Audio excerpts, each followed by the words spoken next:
Hello, hello, hello mga ka-adventures! Welcome back! So for today's video ay pupunta tayo sa farm. So actually, nasa farm na kami. So mag-ano lang kami, tingin-tingin lang kami dito, and the same time kukuha din kami ng niyog. Ayan, so tara, samahan nyo kami! Ayan.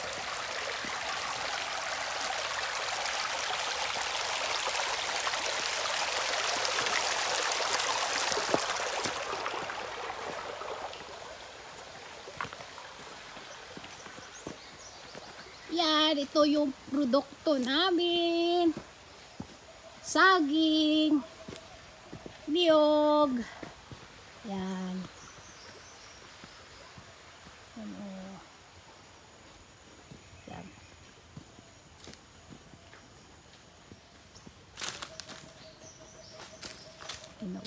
Saging. So, ito ay ang saging na dito is Saba. Yan.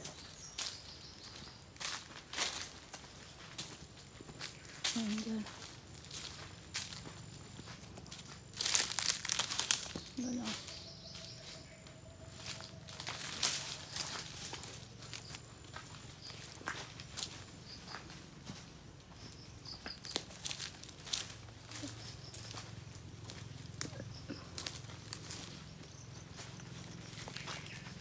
Di pa siya ano. Kasi maulan dito. Kaya ayan. Ang tataas na ng mga damo.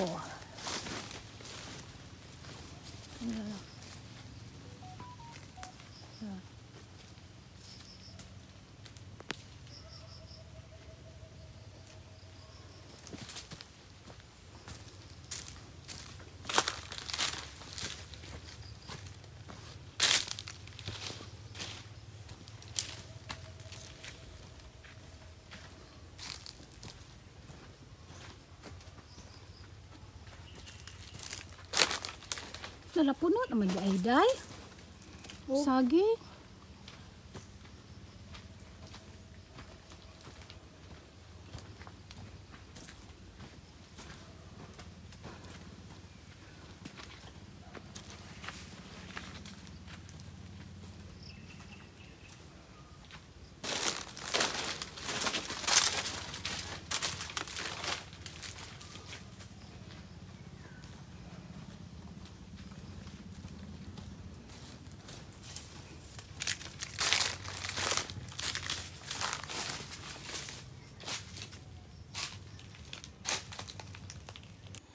Ayan mga ka-adventures. So andito na kami nandito kami sa tuktok. So ayan. Check namin yung durian if merong bunga. Pero dito na area wala siyang bunga. And hanggang tingin na muna kami. So ang may maraming bunga is ang mga saging. Of course, ang niyog. Ayan, ayun. Ako pinsan ko yun. Ayan, si Dailin. Day! Ayan, nahihiya siya. Ayaw niyang sa camera. Ayan. So, dito kami lumaki sa bukid. Ayan, durian. Ayan, durian. Ayan, tsaka mayroong star apple. Kabila. Ayan. So, tahimik lang dito sa bukid. Ayan. Yung durian. Ayan. Pinsan ko ayaw magpakita. Ayan. So, marami yun. Yung mga damo. Kasi nga, tag-ulan. Ang bilis tumubo ng mga damo. Ayan. Ano na naman nila ito? Mag-spray na naman sila para sa damo. Ayan. Yung niyog, ayan, yung kakao, ayan, niyog, kakain kami niyog, ayan, yung star apple, walang bunga ngayon, ayan, ayan, area, so Yung ibang niyog, ano pa, maliit pa yung iba. At saka yung ibang niyog, matanda na itong ibang niyog dito. Ayan. Bilis lang tumubo ng mga damo. Ayan.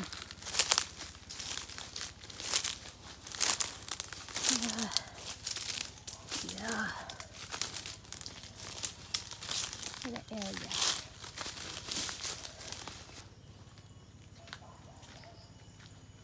Yan, dyan yung ito na area.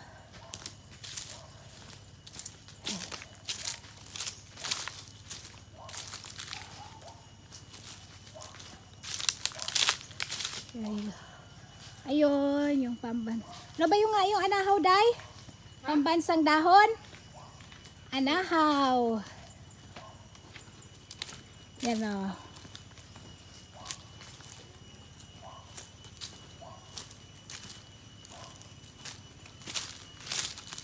Ayan. Anahaw. Ang pambansang dahon. Ayan. So dito na area medyo mataas na talaga yung mga damo dito. Dito na area. Yan.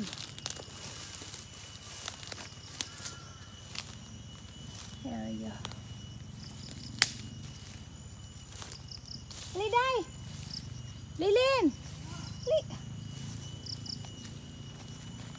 Yan, dito na area. So dito na area,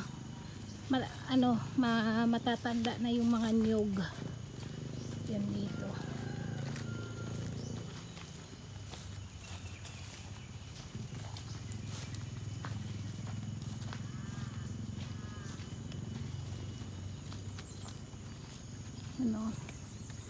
Matanda na dito mga nyug. Dito na bandang area. Yung iba din kasi yan, hanggang dyan sa baba. Dito.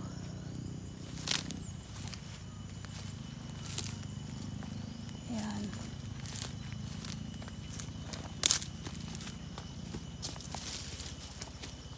So, iba maliliit pa kasi puputulin na din yung mga matatandang niyog pag once nag-start na sila magbunga.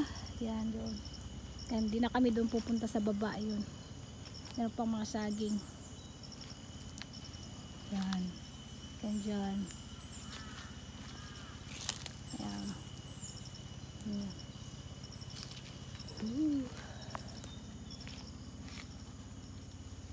Ito. Yan, yung ferns. Yan. Yan Pinupay doon, marami pa. May mga ilang puno pa dyan, mga 5 na durian. Yan. Yung fern. Ayan mga ka-adventures, ayan, nag-ikot-ikot kami dito. And wala kaming makitang hinog na bayabas. Wala din dito na area, walang bunga yung durian at saka yung lansones. And yung niyog, mayroon namang marami namang niyog doon sa kabila. So doon na kami kukuha. Ito na nga po mga ka-adventure, ang aming mga produkto dito sa aming bukid, ang niyog and saging at may iba-iba ding prutas. Pero ngayon wala pa dito na area, walang bunga ang mga prutas. So ito po yun, pababa na po ito. So pupunta na po kami doon sa kabilang area. Ay, andito tayo sa bukid. Ayan, nakita nyo sa likod yung lansones, na puno ng lansones. Ayan, dyan maraming bunga pa siya. Ayan. Yan ang lolo ko daw kung nakuha ko na ba daw ang durian. Yan, papakita ko sa inyo kung gaano kababa yung bunga ng durian. Ayan, doon si lolo. Pakita ko sa inyo. Ayan, ito yung lansones. Ayan na mga ka-adventure, ang bunga ng lansones. So, ayan, diba? Oh, pero hindi pa sila gaanong hinog. So, ang swerte ko ngayon kasi may bunga ang lansones. O, ayan, oh, mga ka-adventure. So, ganito lang ang buhay sa bukid. Masarap. Ayan, bunga. Ayan, may, guyabano. Puno ng guyabano. And ito na nga yung durian, ang sobrang baba, oh. Diba, oh? Hawak-hawak, mahawakan mo lang. At saka maabot siya ng bata. Yan, yung durian. So, swerte ko ngayon, naabutan ko na may bunga. So, ayan, guyabano, marami-rami din ang puno ng guyabano dito. Kasi, love na love namin ang guyabano. And, marami din ang puno ng lansones. Ayan, may mangga. Matanda na po yung mangga. Matanda na po yung mangga. Mas matanda pa po siya sa akin. Ayan, another puno ng guyabano. Ayan, may langka din. And makikita nyo matanda na talaga ang mangga kasi may damo na siya sa kanyang puno. Ayan. So, ito, ipapakita ko sa inyo yung bulaklak ng lansones. So, meron yan, lansones yan. Ito, another puno ng lansones. Yung bulaklak ng lansones, ayan, namumulaklak siya. Ayan, o, diba? So, swerte ko ngayon, talagang bunga na, buo na siya na, yung mahihinog na siya. Yan, diba? Ganyan lang, dito ang buhay sa bukid. And, yan, makikita nyo yan, guys, yung building na yan. Yan ang solar panel. Yan po ang nagbibigay ng doon supply ng tubig sa mga sakahan na hindi abot ng irrigation. So diyan sa gilid, yan papunta doon sa kabila. Yan po ang solar panel. And yan, ganito lang kasimple ang buhay sa bukid. Ayan ang mangga and mga ibang puno ng prutas. Ayan, balimbing. And ito, makikita nyo po mga ka-adventure, ano pa tawag nito? Katatanim lang po nila ng mais. So, wala masyadong makita dito. And ayan, tinaniman din nila ng niyog. And yan po yung kahoy na yan. Makikita nyo, yan po ang nara. Isa po sa mga kahoy na extinct na ngayon. And yan po ay pinapahalagahan talaga ng gobyerno kasi extinct na siya. And yung palayan, katatanim lang din ng palay. So, yan ito po. So, swerte kasi yung solar panel, yung nagsusupply ng water and malapit din kami sa irrigation. Ayan, malapit lang. So, hindi problema sa amin ang tubig. Ang palayan. Ang ganda ng ulap, oh. So, ganito ka simple o payak ang buhay sa probinsya. Fresh ang air. Malayo sa sa city na yung sobrang busy, maingay. Yan, sobra. Ito lang, ganito lang ang buhay sa probinsya. Ayan, oh, hammock, gawa sa sako, tsaka lubid, tatali lang. Ayan. So, ito, ayan, oh. Bukid na bukid. Pero, dito, peaceful dito kapag andito ka. Gusto ko dito nagtatambay. Kasi nga, maraming mga hayop, maraming mga tanim, maraming prutas, of course, at saka yung gulay. Yan, yung niyog. So, kaka-harvest lang. And ayan po, gumagawa sila ng yung bahay ng mga pato. Yan, ginagawa. And rinig na natin ang ingay ng mga bebe. Yan, so ginagawa nila ng tawag nito yung net na ilalagay para hindi po sila lalayas. Yan po ang dam. Yan po yung diyan po kumukuha ng tubig pang supply sa mga sakahan. And napuno na po siya ng water lily. Yan. So ngayon hindi gaano yung yung bulaklak ng lily. Yan, lakad-lakad lang tayo. Rini, pakinggan ang tunog ng mga bebe. Yan. So, ganito lang ang buhay sa bukid. Mabubuhay ka dito. Hindi ka magugutom basta masipag ka lang. O, ayan. So, ito na area. Marami pa rin niyog. And yan, ang ingay ng bibe. Oh. So, yan sila. Oh. Kwak, kwak, kwak. Yan lang. So, ganito lang ang buhay namin sa probinsya. Ang mga bebe. Marami sila ngayon. So, mga later on, dadami din sila.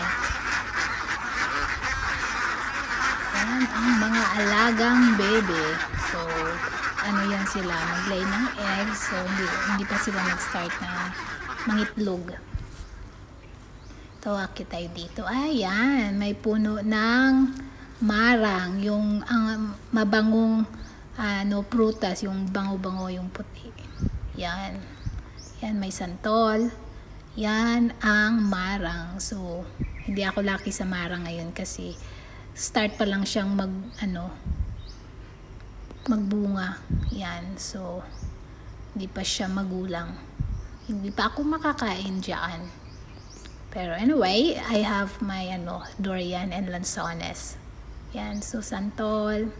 So, dito na area, hindi pa gaano nila nalinisan din dito kasi nga sunod panay ang ulan. Kaya ganyan kahaba na ang mga damo. Yan doon area, yan may isang puno ng durian. Yan po ay talagang puno-puno yan siya ng pag nagbunga siya. Yan, yung mga bebe, ayun sila busy sa kakalagay ng yung bahay ng mga bebe at saka yung net.